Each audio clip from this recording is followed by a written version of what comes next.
The Sinking City is kind of a hard game to do a video review of because it's primarily story driven, but there's also long periods of time where nothing really happens. So I've just loaded up an entirely fresh save to give you an idea of generally what your kind of gameplay loop is. So there are going to be a lot of tutorial tooltips in the bottom as well.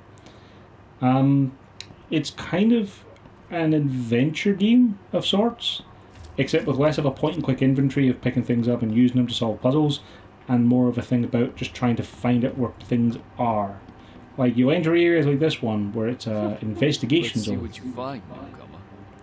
And you can interact with things. This thing, let alone tossing it over like this. And you can talk to people.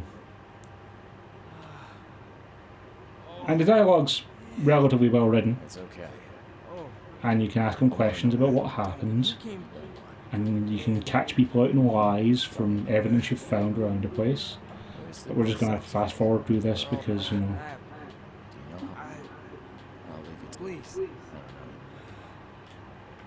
I also don't want to spoil any of the opening story for you either.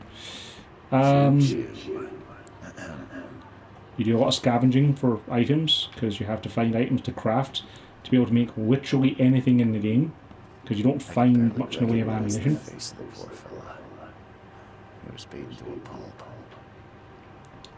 Whenever you see scary things, you get these kind of sanity effects that warp your screen and make it hard to navigate.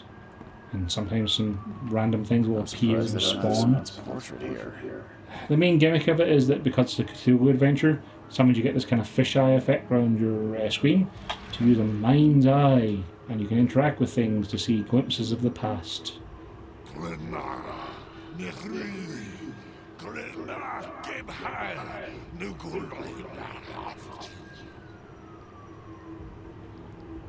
And when you find enough evidence inside a place, which while I was fast forwarding through that dialogue, you get some Batman crime scene reconstruction, where you kind of walk into these little things to...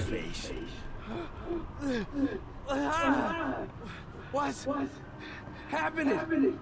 You can try and piece together what happens. Okay, let's see what we have here.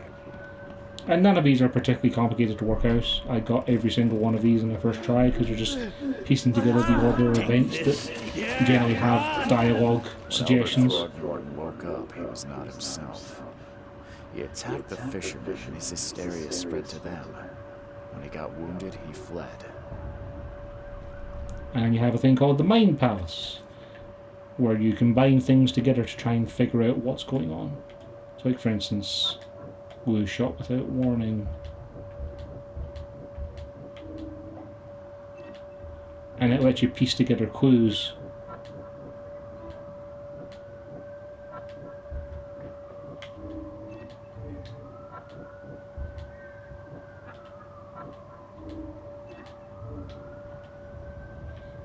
And you find all the key evidence in the place. You can sometimes get stuff like this, where you get little spooky ghosts to follow with your mind's eye. And you can track them to locations.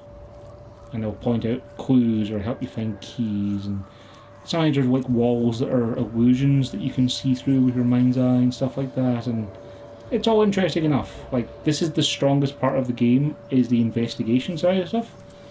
Sometimes when you get clues in your casebook, they'll have little symbols on them. So like for instance, that little symbol means that there's a thing you can find, that you can go to another place to find more clues. Or there'll be little dialogue speeches to show that you can talk to someone about this. Or so the fisherman pursued Albert, even let off a few shots. Or things like going to places to interact with archives. So like you might want to try and look up someone's address to find out where they were. You might know that someone was an influential figure, and yada yada yada. Unfortunately, that's all of the good things there are to say about this game. There are a lot of bad things, like consistent, frequent, bad loading times. And combat is not very fun at all. Like, when you start off, you only have a single handgun, and I've got a handful of rounds, you can craft more as you go. But there's only 4 enemy types in the game, one of whom you're better off just meleeing because they do so little damage to you, they're not really a threat. There's a dead body. And here's a random monster, which you can just shoot dead. And of course, you know, if you're bad at aiming and stuff, you'll run out of ammo quicker. There's perks to get to make you better at combat, carry more ammunition and crafting materials, stuff like that. But honestly, none of it really felt that necessary. Like, I got the skills to improve my XP gain first off, because that's the only thing that makes sense, to get the funds to make you learn stuff faster.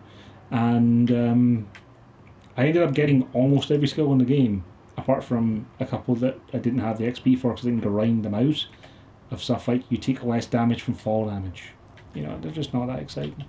And while the map is big and there's plenty of streets to run around, the vast majority of them are empty, with nothing to explore or find. The primary thing they have is some side quests will have you go from place to place.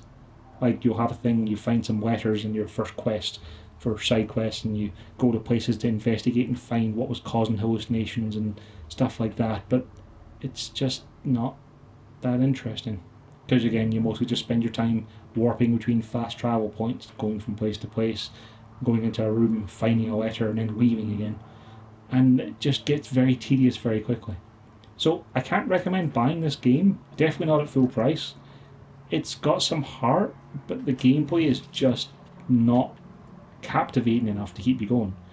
Like, I think if you were to watch someone else play it, someone on PC who cuts it down, who trims out the meandering and wandering and load screens going around the city, and just cut it down to the dialogue, the choices you can make, and the interesting cases, that would probably be the best way to experience this game.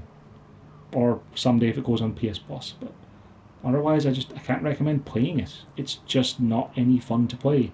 To walk around places scanning the floor for bits of evidence you might have missed to let you actually progress the storyline, or trying to guess where you have to go, or just meandering the streets. It's just not fun. That's a shame. But that's my opinion.